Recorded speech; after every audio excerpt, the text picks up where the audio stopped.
Japan, a beautiful country identified by its music, its fashion, and of course, its shows.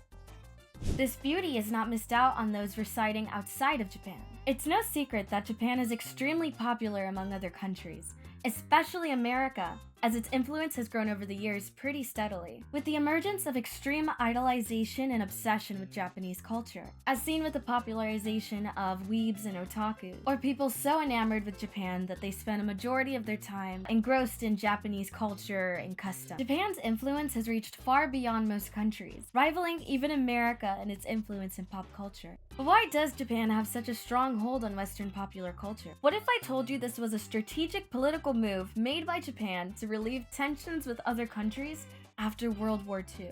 Hi, welcome to my channel where I talk about things that interest me. My name is Kat, and today we're going to be talking about the Cool Japan policy.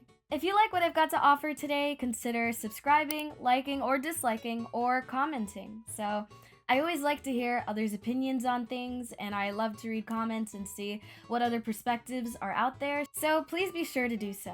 I stream on Twitch, have a community Discord, and I post on social media often, so if you guys want to follow me, go ahead. I'd appreciate it. Now, you might be thinking, Kat, wait. You're telling me Japan strategically created weebs in order to improve their public image and social standing throughout the world? Well, to properly understand, we're gonna need a little bit of a history lesson. Now, this goes way back to 1945, at the very end of World War II. On September 2nd, 1945, the war had officially ended. This was following the attack on Pearl Harbor by Japan, where the US retaliated with atomic bombs dropped on Hiroshima and Nagasaki. The results of this? A rewriting of their constitution to say that they could no longer have any military presence except for a self-defense force that was created 10 years later in 1954, as well as losing its hold on Korea, Taiwan, and Scotland, which is a tiny little island off the coast of Russia. With the demilitarization of Japan, they had free reign to focus on the economy of their country, which means they shifted all of their energy to services and industry. Japan's wealth skyrocketed exponentially all the way up into the 80s. 7-Eleven, いい気分。空いててよかった。 During this time, Japan also began to resurface its relations with the US and the rest of the world. In the late 1980s, Japan began to sway anti-Japanese perception after realizing just how much influence they had on Western media. Political leaders started promoting what they called pop culture democracy, also known as Cool Japan. Beginning with the distribution of television shows such as Ocean, Japan slowly began to realize just how much impact they had by being labeled as cool by the rest of the world. This effort to appeal globally only heightened as in the 1990s a Great Recession took place, as well as many natural disasters. By the early 2000s, Cool Japan had taken the world by storm. Now, this foreign appeal does have a name, and Japan is not the only country to have experienced it.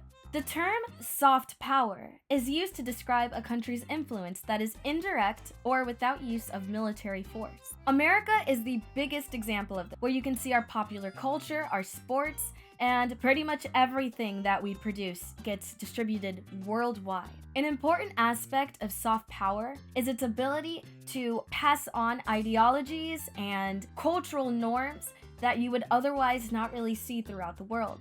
For example, America passes along a lot of ideologies on individuality, on freedom, and things along those lines. In this way, Japan and America are able to influence those partaking in their culture, consciously and subconsciously, which is kind of scary to think about. Japan's soft power usually shows its ideologies in familial bonds, in working in teams and cooperation, as well as aestheticism and grace and elegance, where you tend to see in animation styles and things of that sort. So what exactly makes Japan so cool? What gives it such a large appeal? The biggest and easiest explanation has to be anime.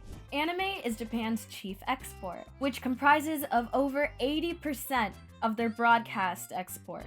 Anime is also a reason Japan's soft power is actually so strong. In strategically placing anime in children and young teens television networks, such as Cartoon Network, Disney XD, Nicktoons, and Toonami, as well as 4Kids, many people in different countries essentially grew up with Japanese content and inadvertently Japanese values. These channels aired now-beloved shows such as Naruto, Dragon Ball, Yu-Gi-Oh!, Bakugan, Beyblade, Pokemon, just to name a few. These shows notably had influences of Japanese culture, such as the value of working and cooperation, where most of them had groups working in teams, the ideas of working hard, working for those you love, as well as encouraging friendship and never giving up. Now, it is good that we mentioned the importance of Adult Swim as well, which exposed a lot of people to more mature cartoons, which wasn't really seen at the time. Now, Adult Swim was an important pioneer in the adult animation sector, where you would normally see shows like Family Guy and American Dad, and things that didn't really have much story and were kind of only adult animation in the aspect that the things they talked about were more inappropriate and for an adult audience. Where Adult Swim would air story-driven shows such as Attack on Titan, Hunter x Hunter, Full Metal Alchemist, and Cowboy Bebop. For many people, this was the realization that animation wasn't the genre for children, but rather an art form in which you could create pretty much any story that you would want.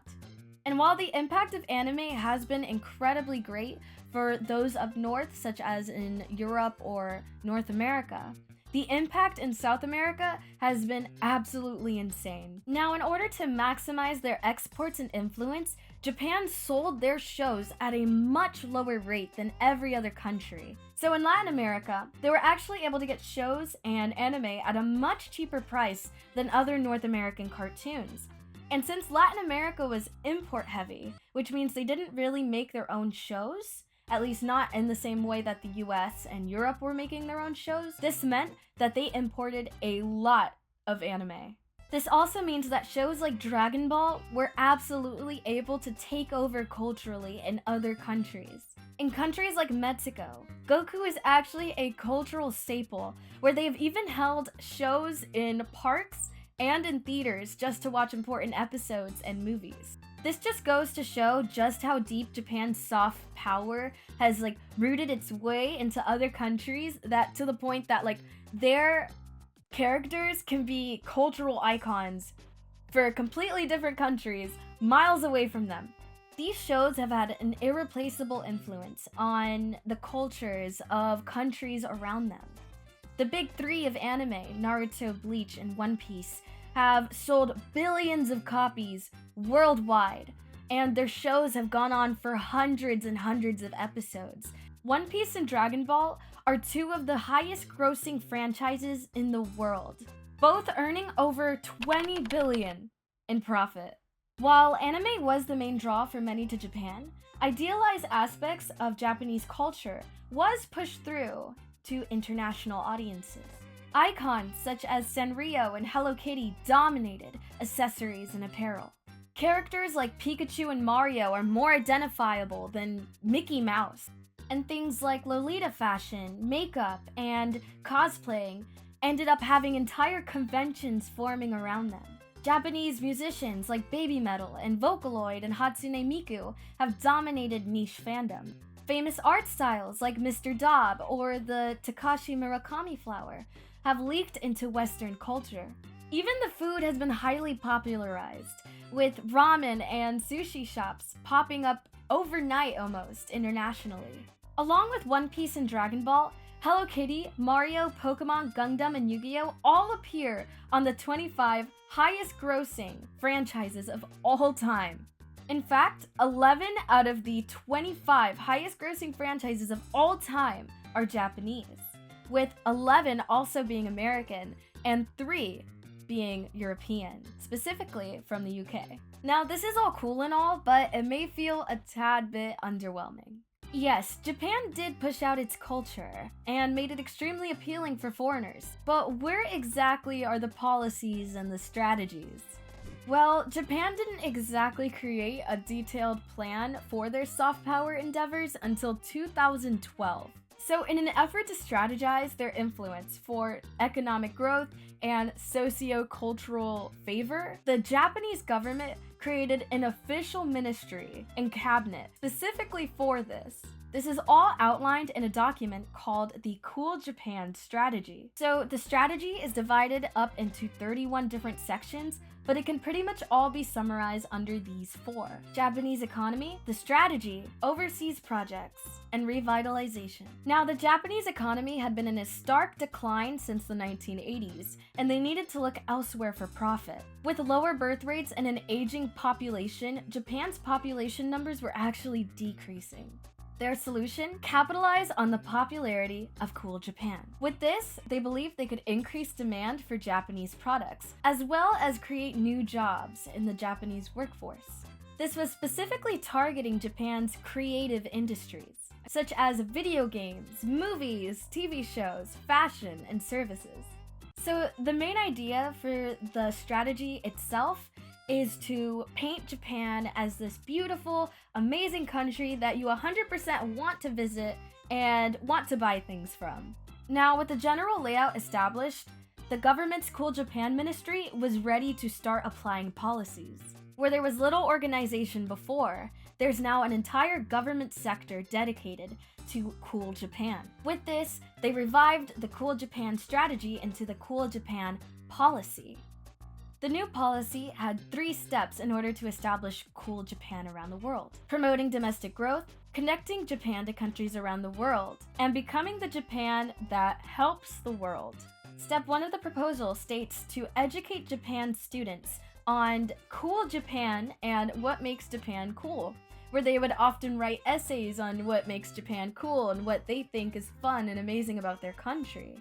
They also emphasize learning English and building connections with English countries, as well as English speakers.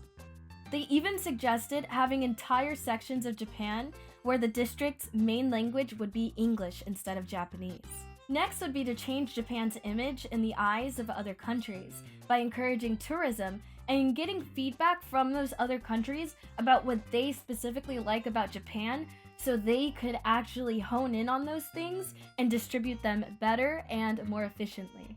There's this whole part in the outline where they talk about how they can't call the project Cool Japan and they need a new word for it because it's not cool to call yourself cool, apparently, which I found really funny. And then there's Japan's final initiative to help the world. This just means that Japan's using their technology and info to help with worldwide problems such as climate change. So they had a plan, and now they have a cabinet in the government.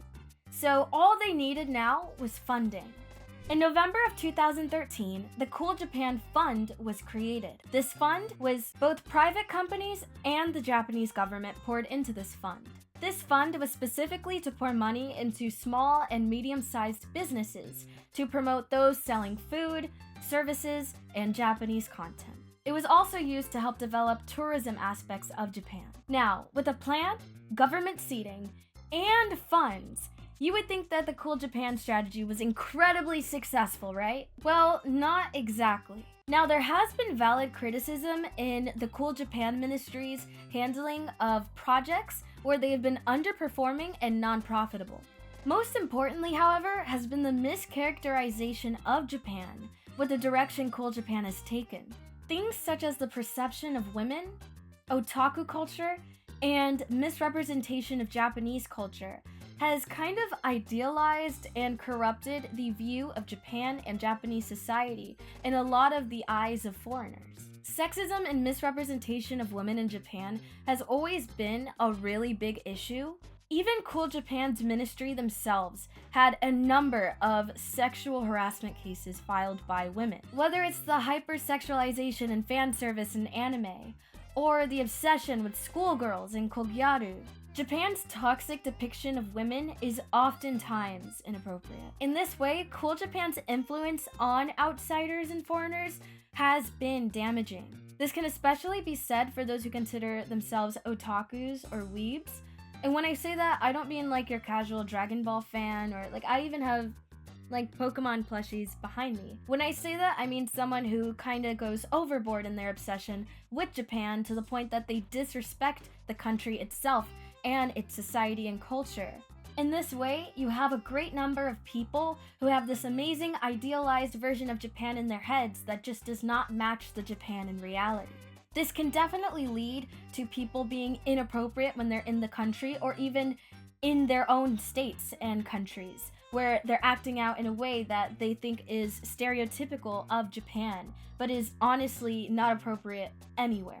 In this way, Cool Japan can kind of backfire and have a negative impact on those who are engaging in the content and those who are considering engaging in the content as well. In this way, the idealized components of Cool Japan overshadows the parts that Japan wanted to promote in the first place.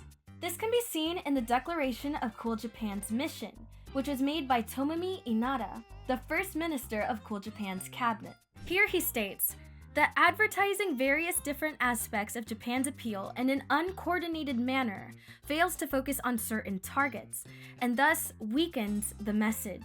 Therefore, the current situation is unsatisfactory. So here we can see that the strategy was kind of underperforming and not exactly having the impact that Japan intended.